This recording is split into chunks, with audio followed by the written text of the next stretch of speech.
नमस्कार दोस्तों, आप सभी का बहुत बहुत स्वागत है आपके अपने विश्वसनीय YouTube channel winners education point पर। यदि अभी तक आपने हमारे इस चैनल को सब्सक्राइब नहीं किया है तो सर्वप्रथम आप हमारे इस चैनल को सब्सक्राइब करें, वीडियो को लाइक एवं शेयर करें। डिस्क्रिप्शन बॉक्स में जाकर इंस्टा मौजू के लिंक के माध्यम से आप हमारे मुख्य परीक्षा एवं प्रारंभिक परीक्षा के हस्तलिखित नोट्स की परचेस कर सकते हैं। चलिए स्टार्ट करते हैं आज का हमारा वीडियो। MPPSC में जो 2021 की प्रारंभिक परीक्षा 19 जून को आयोजित होना है, उसी को ध्यान में रखकर हमने आज का वीडियो बनाया है। 2010 से 2020 तक जो 10 वर्षों के विषयवार प्रारंभिक परीक्षा में पूछे गए प्रश्नों की संख्या है, उसको आज की इस वीडियो में बताएंगे, जिसको आपको एक पैमाना लग जाएगा कि किस विषय से कितने प्रश्न पूछे जाने की संभावना है और आगामी परीक्षाओं में मतलब कैसे प्रश्न पूछे जा सकते हैं। यह सभी जानकारी आज की इस वीडियो में आपके लिए उपलब्ध कराएंगे कि विषय एक साइड दिए हैं और सबसे पहले विषय है मध्य प्रदेश। मध्य प्रदेश से 2010 में जो है 26 प्रश्न पूछे गए थे, 2011 में 24, 2012 में 22, 2013 में पुनः 26 और 2014 में 22 प्रश्न पूछे गए थे MP से। 2015 में 18, 2016 में 17 और 2017 में 13 प्रश्न पूछे गए थे। एवं जो 2018 है वह उसमें 30 प्रश्न पूछे गए थे। 2019 में जो है वह 24 प्रश्न पूछे गए थे। इसी के साथ 2020 में 32 प्रश्न, जो लास्ट एग्जाम हुआ था 25 जुलाई 2021 को, उसमें 32 प्रश्न पूछे गए थे MP से। तो इस प्रकार से संभावना बनी हुई है कि 2021 में भी 25 से 32 के अंतर्गत प्रश्न पूछे जाने की संभावना है MP से। जैसा कि हम आपको बता चुके हैं कि 30% अंक MP से निश्चित रूप से पूछे जाएंगे। इसके अलावा जो यूनिट 7, 8, 9, 10 है, वहाँ से 40% अंक पूछे जाएंगे। तो चाहे वह MP का संविधान हो, MP का भूगोल हो, MP का इतिहास हो, इससे महत्वपूर्ण प्रश्न पूछे जाएंगे। तो आप सभी अपनी तैयारी इसी हिसाब से व्यवस्थित कर सकते हैं। इसके बाद हम चलते हैं इतिहास के प्रश्नों पर। चाहे वह भारत का इतिहास हो या मध्य प्रदेश का इतिहास हो, तो 2010 में 9 प्रश्न पूछे गए थे, 2011 में 14, 2012 में 18, 2013 में 14, 2014 में 14, 2015 में भी 10, 2016 में 6, 2017 में 6, 2018 में 5, 2019 में जो है 8 प्रश्न पूछे गए थे और 2020 में भी 8 प्रश्न पूछे गए हैं। तो मतलब 5 से 8 प्रश्न या 10 भी हो सकते हैं, इनकी पूछे जाने की संभावना 2021 में भी रहेगी। इसके बाद यदि हम बात करते हैं जियोग्राफी अर्थात भूगोल की, भारत और मध्य प्रदेश की भूगोल की यदि हम चर्चा करें तो 2010 में 14 प्रश्न पूछे गए थे, 2011 में 12 प्रश्न पूछे गए थे, 2012 में 11 प्रश्न पूछे गए थे, 2013 में 12 प्रश्न पूछे गए थे, 14 में 10, 2015 में 12, 2016 में भी 12, 2017 में 11, 2018 में 6, 2019 में 7 और 2020 में 15 प्रश्न पूछे गए थे जियोग्राफी अर्थात भूगोल से। तो इस बार भी जहां तक 10 से 15 के बीच में प्रश्न पूछे जाने की संभावना है, तो इस हिसाब से अपनी प्रिपरेशन आप कर सकते हैं। राजनीति की बात करते हैं हम पॉलिटी की, तो पॉलिटी से जो है 2010 में 8, 2011 में 8, 2012 में 9, 2013 में 10, 2014 में 7, 2015 में 6, 2016 में 6, 2017 में 10, 2018 में 6, 2019 में 9 और 2020 में 10 प्रश्न भारतीय संविधान या मतलब संविधान, राजनीति आदि से और मध्य प्रदेश की राजनीति से संबंधित जो है 10 प्रश्न पूछे गए थे। तो 2021 की परीक्षा में भी 6 से 10 प्रश्न पूछे जाने की 100% संभावना है। तो इस विषय को भी आप अपने हिसाब से तैयार कर सकते हैं। अब वहीं यदि इकोनॉमिक्स के स्तर के प्रश्नों को देखा जाए, अर्थशास्त्र के प्रश्नों की संख्या अपेक्षाकृत कम हो गई है।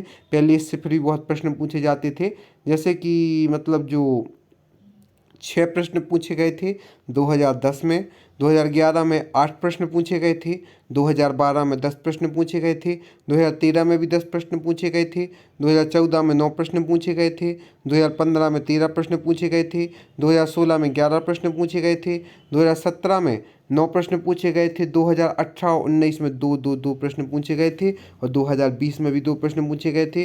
तो अब भी एक स्तर के हिसाब से ऐसा लग रहा है इकोनॉमिक्स से 2 से 5 प्रश्न ही पूछे जाएंगे, इससे ज़्यादा प्रश्न नहीं पूछे जाएंगे। लेकिन आपको MP और साथ में भारत के इकोनॉमिक्स की प्रमुख बिंदु, बजट से संबंधित किस क्षेत्र में क्या विकास कार्य हो रहे हैं, उनकी जानकारी होना आपके लिए IMP रहेगा।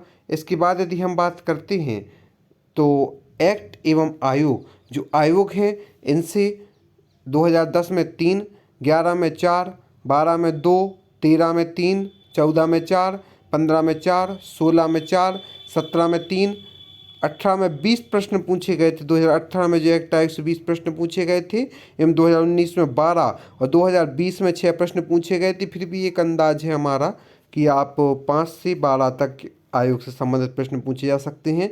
तो अपने विभिन्न आयोगों के अध्यक्ष और उनका कब गठन हुआ, कैसी संस्था है और वह अपना किसके अनुसार बनती है, किसको अपना त्यागपत्र देती है आदि प्रमुख जानकारियां और उनके पहले अध्यक्ष और वर्तमान अध्यक्ष की जानकारियां यदि आप रखते हैं तो आपसे निश्चित रूप से प्रश्न बन जाएंगे और अपनी 100% सफलता के साथ MPPSC प्री 2021 आप क्लियर कर सकते हैं। इसके बाद हम बात करते हैं यूनिट 7 विज्ञान एवं तकनीक की। तो 2010 में 10 प्रश्न पूछे गए थे, 11 में 12, 12 में 12, 13 में 10, 14 में 11, 15 में 10, 16 में 14 और 17 में 8, 18 में 5, 19 में 8 और 20 में 7 प्रश्न पूछे गए थे। तो यहाँ भी आप 7 से 10 प्रश्न के आसपास, 12 भी हो सकते हैं विज्ञान एवं तकनीक से, क्योंकि इसका विस्तार बहुत ही यूनिट 7 का, तो यहाँ से भी निश्चित रूप से आपसे प्रश्न पूछे जाएंगे। इसके बाद हम बात करते हैं यूनिट 9 की, मतलब जो कंप्यूटर आदि की। तो उसमें जो है प्रमुख रूप से देखा जाए तो 2010 में 4, 11 में 6, 12 में 4, 13 में 5, 14 में 7, 15 में 6, 16 में 7, 17 में 6, 18 में 10, 19 में 9 और 20 में 10 प्रश्न पूछे गए थे। तो 10 प्रश्न का अनुमान आप कंप्यूटर से लगा सकते हैं कि यूनिट 9 जो है इसमें रोबोटिक्स से 1-2 प्रश्न आते हैं, आर्टिफिशियल इंटेलिजेंसी से भी आते हैं, सोशल नेटवर्किंग साइट से भी आते हैं, सूचना प्रौद्योगिकी से भी आते हैं, ई-कॉमर्स आदि से संबंधित प्रश्न पूछे जाते हैं। तो इस प्रकार से 1-2 प्रश्न हर फील्ड से पूछे जाते हैं। तो 10 के आसपास प्रश्न पूछे जाने की संभावना MPPSC प्री 2021 में भी रहेगी। अब बात करते हैं खेल जगत की। तो खेल जगत का कुछ ही भरोसा नहीं कर सकते, कभी बहुत अधिक प्रश्न पूछे जाते हैं, कभी कम प्रश्न पूछे जाते हैं। पर पिछले एग्जाम में कम प्रश्न पूछे गए थे, तो इस बार 5 से 6 प्रश्नों का अनुमान निश्चित रूप से रहेगा, क्योंकि 2010 में 8, 11 में 4, 12 में 7 प्रश्न पूछे गए थे, 13 में 8 प्रश्न पूछे गए थे, 14 में 5 प्रश्न पूछे गए थे, 15 में 9, 16 में 11, 17 में 12 और 18 में 5, 19 में 6 और 2020 में मात्र 3 प्रश्न पूछे गए थे, जबकि अच्छी खासी उम्मीद थी खेल जगत से। तो इस बार की यदि हम प्रश्नों की श्रृंखला में देखते हैं, हम बात करते हैं करंट अफेयर्स समसामयिक घटनाओं की। तो उसमें जो है समसामयिक घटनाओं करंट अफेयर्स में 2010 में 9 प्रश्न पूछे गए थे, 2011 में 6, 2012 में 9, 2013 में 8, 2014 में 10, 2015 में 9, 2016 में 10, 2017 में 14, 2018 में 5, 2019 में 11 और 2020 में 6 प्रश्न पूछे गए थे। इसके बाद हम बात करते हैं करंट अफेयर्स से निश्चित रूप से प्रश्न पूछे जाते हैं, तो इस बार 10 प्रश्न के आसपास पूछे जाने की संभावना है। इसके बाद बात करते हैं पर्यावरण की। तो और मिक्सअप जो भी है, मतलब जो जो विषय रह गए हैं, तो उनमें जो 2010 है उसमें 3 प्रश्न पूछे गए थे, 2011 में 2, 12 में 3, 14 में 2, 15 में 2, 16 में 3, 17 में 2, 18 में 8, 19 में 6 और 20 में जो है 1 प्रश्न पूछा गया था। तो इस प्रकार से आप तैयारी कर सकते हैं और इस बार भी 2 से 5 प्रश्न पूछे जाने की संभावना है। तो टोटल ओवरऑल हमने आपको सही विषयों की जानकारी दे दी है और आप हमें फेसबुक, यूट्यूब, इंस्टाग्राम, टेलीग्राम आदि के माध्यम से भी जुड़ सकते हैं। अभी भी आपके लिए सुनहरा अवसर है। अभी भी MPPSC के फॉर्म 23 मई से 27 मई के मध्य भरे जा रहे हैं। अभी भी आप MPPSC प्री 2021 का फॉर्म भर सकते हैं और अपनी तैयारी करके हमारे चैनल के नोट्स जो हस्तलिखित उन्हें परचेस करके और हमारे मार्गदर्शन के माध्यम से आप अपनी 100% सफलता को प्राप्त कर सकते हैं। तो आप सभी को बहुत बहुत धन्यवाद हमारे इस वीडियो को देखने के लिए और हम आशा करते हैं आगे भी आप हमारे साथ यूँ ही जुड़े रहेंगे। धन्यवाद दोस्तों।